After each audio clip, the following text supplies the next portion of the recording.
और हेडलाइंस के बाद 9 सेकंड न्यूज की शुरुआत करेंगे उत्तरकाशी में चल रहे रेस्क्यू ऑपरेशन से जुड़ी कुछ खबरों के साथ। उत्तरकाशी में रेस्क्यू ऑपरेशन पूरा होने में अभी लग सकता है कुछ और वक्त, 3 से 4 घंटे का लग सकता है समय। फिलहाल ऑर्गन मशीन में खराबी की खबर है। एक्सपर्ट बुलाए गए। सुरंग के अंदर मौजूद 41 मजदूर। उत्तरकाशी की सुरंग में फंसे मजदूरों को बाहर निकालने का काउंटडाउन शुरू। टनल से जल्द ही बाहर आ सकते हैं 41 मजदूर। ऑगर मशीन से ड्रिलिंग का काम तेजी से जारी। सुरंग के अंदर पाइपलाइन के रास्ते आए स्टील के टुकड़े काटकर निकाले गए। पाइपलाइन की ड्रिलिंग में आ रही है दिक्कत। ड्रिलिंग का काम फिर से शुरू हुआ। सुरंग के अंदर 10 से 12 मीटर पाइप की ड्रिलिंग का काम बाकी। मजदूरों तक पहुंचने के लिए डाली जा रही 800 mm वाली पाइपलाइन। इसी पाइपलाइन के अंदर से बाहर आएंगे मजदूर। मजदूरों को सुरंग से बाहर निकालने की तैयारियां पूरी है। घटनास्थल पर मंगवाई गई कई एम्बुलेंस। सुरंग से बाहर आते ही मजदूरों को स्वास्थ्य परीक्षण के लिए कराया जाएगा अस्पताल में दाखिल। सुरंग के अंदर फंसे मजदूरों के पास पाइप से भेजा जा रहा खाना। मजदूरों को खाने में गोभी, रोटी और चावल दिए गए। मजदूरों के लिए तैयार किए गए खाने के 41 पैकेट्स। उत्तरकाशी में रेस्क्यू ऑपरेशन को लेकर सीएम पुष्कर सिंह धामी का बयान। कहा, तेजी से जारी है रेस्क्यू ऑपरेशन। सभी मजदूर सुरक्षित बाहर आएंगे। रेस्क्यू टीम कर रही है पूरी कोशिश। रेस्क्यू ऑपरेशन को देखने पहुंचे कांग्रेस प्रदेश अध्यक्ष करण माहरा। सुरंग का निर्माण कर रही कंपनी पर लगाया लापरवाही का आरोप। स्केप चैनल न बनाने को लेकर उठाए सवाल। कंपनी के खिलाफ एफआईआर की मांग। उत्तरकाशी के सलकियारा टनल के पास बड़ी संख्या में मौजूद हैं एनडीआरएफ के जवान। रेस्क्यू ऑपरेशन में एसडीआरएफ के जवानों की भी ली गई मदद। जल्द से जल्द मजदूरों तक पहुंचने की है कोशिश। उत्तरकाशी के चनियाली सौड़ में बनाया गया अस्थायी अस्पताल। अस्पताल में मजदूरों के लिए रिजर्व रखे गए बेड। सुरंग से बाहर आते ही मजदूरों को भेजा जाएगा हॉस्पिटल। उत्तरकाशी के सलकियारा टनल में मुजफ्फरपुर का एक मजदूर भी फंसा। दीपक के परिजन कर रहे सकुशल रेस्क्यू के लिए प्रार्थना। सुरंग के भीतर बिहार के कुल 5 मजदूर फंसे। उत्तरकाशी में सुरंग के बाहर ही बनाया गया एक छोटा अस्पताल। टनल से बाहर निकलते ही मजदूरों की स्वास्थ्य जांच होगी। शुरुआती जांच के बाद होगा मजदूरों को अस्पताल भेजने पर फैसला। सुरंग में मजदूरों को बाहर लाने के लिए भेजी गई एक छोटी एम्बुलेंस। टनल के भीतर भेजी गई एम्बुलेंस। पैदल चलने के बजाय एम्बुलेंस में बैठकर बाहर आएंगे मजदूर। चिन्याली सौड़ अस्पताल में सभी मजदूरों के लिए एक और बेड रखा गया रिजर्व। सभी बेड पर स्वास्थ्य जांच की सुविधा, मॉनिटर और ऑक्सीजन की सुविधा। दवाइयों का पूरा स्टॉक मंगवाया गया। और 9 सेकंड न्यूज में चुनाव से जुड़ी कई बड़ी खबरें अब आपको दिखाते हैं। राजस्थान में आज खत्म हो जाएगा विधानसभा चुनाव का प्रचार। 25 नवंबर को होगा मतदान। 200 सीटों में से 199 के लिए डाले जाएंगे वोट। राजस्थान में चरम पर चल रहा चुनाव प्रचार। राजस्थान की भरतपुर रैली में कांग्रेस सांसद राहुल गांधी का दावा। विदेशी कहते हैं भारत के पास पैसे की कोई कमी नहीं, लेकिन आम आदमी को नहीं, केवल 2 से 3 लोगों को मिल रहा है पूरा पैसा। कांग्रेस सांसद राहुल गांधी ने कहा, संसद में पूछा जाति जनगणना को लेकर सवाल, जिसके बाद पीएम मोदी हर भाषण में कहने लगे देश में एक ही वर्ग, गरीब का वर्ग। राजस्थान में बोली प्रियंका गांधी, 5 साल में हमारी सरकार ने दिए 2 लाख रोजगार। केंद्र सरकार सेना में भर्ती के लिए अग्निवीर योजना लेकर आई। एमपी में बीजेपी सरकार ने बंद किए स्कूल। एमपी के मुख्यमंत्री शिवराज सिंह चौहान ने राहुल गांधी को बताया राष्ट्रीय शर्म। पीएम मोदी को देश का गौरव। कहा, गहलोत सरकार में राजस्थान देश का कलंक।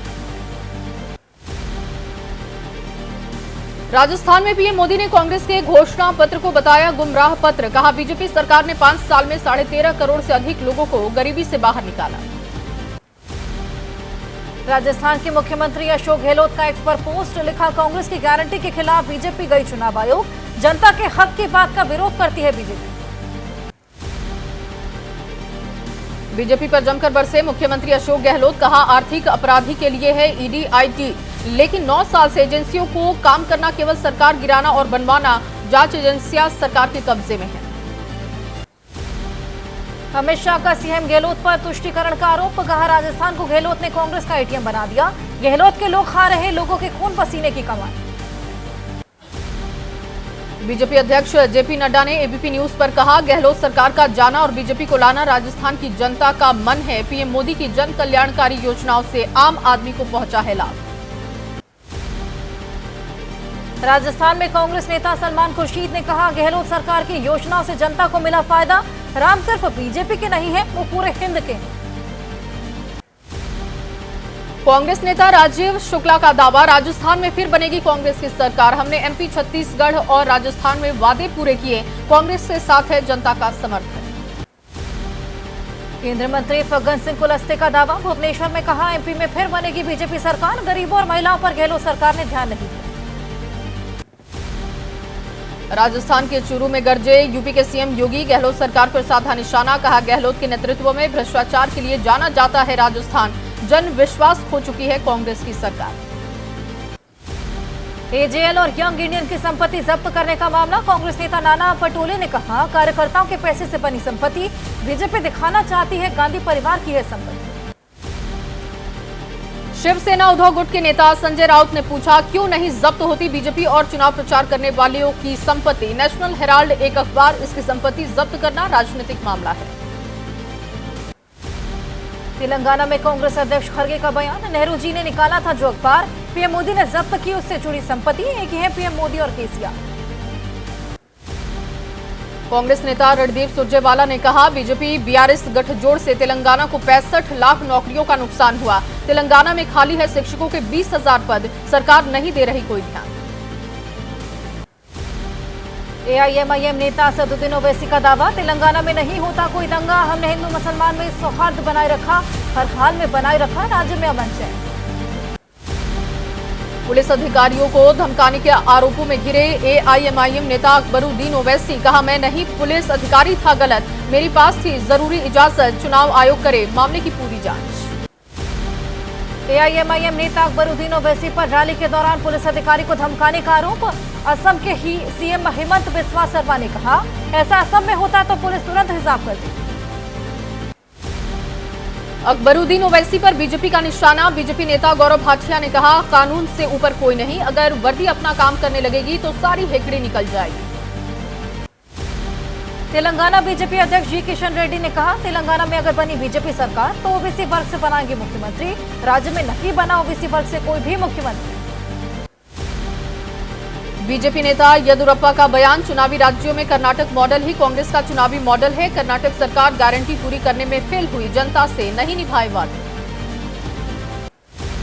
तेलंगाना के चुनावी रैली में बोली बीएसपी अध्यक्ष मायावती, कहा, आज देश में दलित, आदिवासी और ओबीसी के साथ हो रहा अन्याय, बीएसपी की वजह से मिल पाए अधिकार। तेलंगाना के निजामाबाद में बीआरएस विधायक शकील का लोगों ने प्रचार के दौरान विरोध किया। गांव में विकास नहीं होने से नाराज हैं लोग, वोट के बहिष्कार की भी धमकी दी। तेलंगाना के वारंगल में बोले जनसेना पार्टी नेता पवन कल्याण, राज्य के लोगों के दम पर कर पाता हूं विरोध का सामना। तेलंगाना के कमीशन और करप्शन का राज बन जाने से दुखी। चुनाव आयोग से मिला बीजेपी प्रतिनिधि मंडल, कहा, राहुल ने पीएम मोदी पर लगाए झूठे आरोप। उद्योगपतियों को 14 लाख करोड़ का फायदा पहुंचाने का भी आरोप लगाया। और चलिए 9 सेकंड न्यूज में बात करेंगे राजनीति से जुड़ी कुछ खबरों। फिर तेज हुई बिहार को विशेष राज्य का दर्जा देने की मांग, केंद्र से अनुरोध का प्रस्ताव बिहार कैबिनेट में पारित हुआ। नीतीश सरकार ने शुरू की बिहार के लिए विशेष दर्जे की मुहिम। लालू यादव ने भी दोहराई बिहार को विशेष राज्य का दर्जा देने की मांग। बिहार के पूर्व मुख्यमंत्री ने कहा, अगर मोदी सरकार नहीं देगी तो सरकार को हटा देगी। बिहार को विशेष राज्य का दर्जा देने की मांग, केंद्रीय मंत्री पशुपति कुमार पारस ने कहा, अगर बिहार मापदंडों को करता है पूरा तो जरूर होगा विशेष राज्य के दर्जे पर विचार। जीतन राम मांझी ने नीतीश कुमार को बताया जनरल डायर, कहा, दलित और महिला विरोधी है नीतीश कुमार, शराबबंदी कराकर दलितों को मौत के मुंह में धकेल रहे। लोकसभा उपचुनाव को लेकर मुंबई में महाराष्ट्र नवनिर्माण सेना का मंथन, राज ठाकरे की बुलाई बैठक में सभी पार्टी पदाधिकारी हुए शामिल, सभी सीटों की हुई समीक्षा। महाराष्ट्र बीजेपी की लोकसभा और विधानसभा चुनावों को लेकर तैयारी, चुनावी रणनीति के लिए बुलाई गई पार्टी नेताओं की बैठक। 2024 के चुनावों की तैयारी में जुटी बीजेपी। महाराष्ट्र के डिप्टी सीएम देवेंद्र फडणवीस ने कहा, देश के आम आदमी के लिए मोदी जी मसीहा, राहुल को जनता के साथ उनकी पार्टी के लोग भी गंभीरता से नहीं लेते। समाजवादी पार्टी के सांसद एसटी हसन ने कहा, बीजेपी नेता राहुल के पिता और दादी तक करते हैं आपत्तिजनक टिप्पणी। कोई बड़ा व्यक्ति पहुंचता तो खिलाड़ी हो जाते, नर्वस। पंजाब सरकार में गुरमीत सिंह मीत हेयर से खनन विभाग लेने का मामला है। एसएडी नेता विक्रम सिंह मजीठिया ने कहा, मीत हेयर को कैबिनेट से निकाला जाए, मामले की सीबीआई जांच भी हो। पतंजलि को सुप्रीम कोर्ट की चेतावनी के बाद बाबा रामदेव ने दी सफाई। कहा, हमारे खिलाफ हो रहा षड्यंत्र, हम सुप्रीम कोर्ट का सम्मान करते हैं, लेकिन हम कोई गलत प्रचार नहीं कर रहे। महाराष्ट्र में शिवसेना विधायकों की अयोग्यता का ये मामला है। विधानसभा अध्यक्ष राहुल नार्वेकर ने सुनवाई की। शिंदे गुट के वकील ने उद्धव गुट के मुख्य सचेतक से पूछे कई सवाल। मणिपुर में फिर हुई हिंसा पर बोले सीएम एन बीरेन सिंह, सीमा पर कड़ी की गई चौकसी। एक दो घटनाओं को छोड़कर राज्य के अधिकतर हिस्से में शांति का माहौल। पुलिस की हालात पर नजर। यूपी के सैफई में मुलायम सिंह का स्मारक। एसपी नेता रामगोपाल यादव ने कहा, दुनिया के सबसे बड़े स्मारकों में एक होगा। मुलायम ऐसे अकेले रक्षा मंत्री जिन्होंने सैनिकों को सम्मान दिया, गरीब परिवार से होकर भी 3 बार सीएम बने। समाजवादी पार्टी के नेता डिंपल यादव ने नेताजी को याद किया। कहा, नेताजी का मेमोरियल उनके विचारों का होगा स्तंभ, बनेगा एक सूत्र का प्रेरणा स्रोत। कार्यकर्ताओं को संदेश दिया। बीजेपी ने बदला सोशल मीडिया अकाउंट्स पर बैकग्राउंड पोस्टर। श्री राम मंदिर उद्घाटन की तारीख के साथ लगाई तस्वीर। और अब 9 सेकंड न्यूज में बात करेंगे देश की कुछ खबरों। G20 वर्चुअल समिट के समापन पर पीएम मोदी ने इजरायल हमास जंग का जिक्र किया। कहा, दुनिया में कहीं भी नागरिकों की मौत निंदनीय है। सभी बंधकों की जल्द रिहाई की उम्मीद जताई। जम्मू कश्मीर के राजौरी में आतंकियों के साथ मुठभेड़। सेना के 2 अफसर और 2 जवान शहीद। आतंकियों के छिपे होने की सूचना पर सेना और जम्मू कश्मीर पुलिस ने शुरू किया सर्च ऑपरेशन। सुरक्षा बलों को काफी समय से मिल रही थी इलाके में आतंकियों के छिपे होने की जानकारी। जंगल में 2 से 3 आतंकियों के छिपे होने की सूचना मिली। तलाशी करने पहुंचे जवानों पर आतंकवादियों ने हमला किया।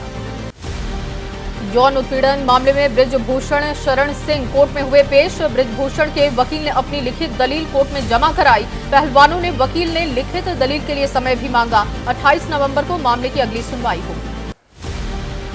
दिल्ली में ग्रैब 4 के नियमों में बदलाव। सीएनजी इलेक्ट्रिक और BS6 डीजल बसों के अलावा अन्य राज्यों से आने वाली सभी बस प्रतिबंधित। सरकार ने जारी किया नोटिफिकेशन। 9 सेकंड न्यूज में अब वक्त क्राइम से जुड़ी खबरों का। दिल्ली आईजीआई एयरपोर्ट पर जब्त किया गया 3 किलो 735 ग्राम सोना। बरामद सोने की कीमत करीब 2 करोड़ रुपए। दुबई से सोना लेकर आए थे 3 विदेशी नागरिक। यूपी के कानपुर में वायुसेना में भर्ती के नाम पर ठगी। लोगों से लाखों की ठगी करने वाला जालसाज गिरफ्तार। एसटीएफ और एयरफोर्स इंटेलिजेंस की संयुक्त टीम ने गिरफ्तार किया।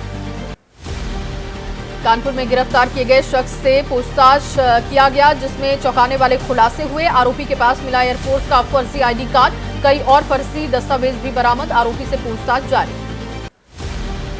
छत्तीसगढ़ के सुकमा में जंगल से मिली भारी मात्रा में विस्फोटक सामग्री। नक्सलियों ने जंगल के अंदर छिपाकर रखे थे विस्फोटक। मौके से बड़ी संख्या में हथियार बरामद। श्रीनगर में पुलिस और सीआरपीएफ की कार्रवाई। कार सवार 2 लोगों को किया गया गिरफ्तार। आतंकवादियों के सहयोगी बताए जा रहे दोनों लोग। भारी मात्रा में हथियार, गोला बारूद भी इनसे बरामद। यूपी के चंदौली में रेल कर्मियों के बैंक अकाउंट में हुई हेराफेरी में खुलासा। डीडीओ रेल डिवीजन कार्यालय का क्लर्क गिरफ्तार। फंड के पैसों में हेराफेरी का। सीबीआई ने किया फर्जी कॉल सेंटर का खुलासा। भारत से विदेशी नागरिकों को फर्जी कॉल के जरिए करते थे ठगी। दिल्ली में 24 जगहों पर छापेमारी। करीब 2.25 करोड़ रुपए कैश जब्त हुआ। गाजियाबाद पार्किंग विवाद में 2 पक्षों में झगड़ा। दोनों ओर से चले लात घूंसे मारपीट का वीडियो आया सामने। दोनों पक्षों की शिकायत को लेकर पुलिस कर रही जांच। और चलिए अब 9 सेकंड न्यूज में राज्यों से जुड़ी बड़ी खबरें आपको दिखाते हैं। यूपी के शामली में गन्ना मिल पर किसानों का अब तक बकाया भुगतान की मांग को लेकर धरना दे रहे किसान। गन्ने के बकाया का भुगतान न होने पर किसानों के सामने आर्थिक संकट। मध्य प्रदेश के नरसिंहपुर में किसानों के सामने खाद की समस्या। खाद वितरण केंद्र में यूरिया के लिए लगी किसानों की भीड़। पिछले कई दिनों से लाइन में लगकर अपनी बारी का कर रहे हैं इंतजार। मध्य प्रदेश के छतरपुर में खाद के अवैध स्टॉक पर छापा। जिप्सम कंपनी की 60 बोरी खाद जब्त। अवैध रूप से घर में स्टोर की गई थी खाद के संकट के बीच हो रहा था स्टोर।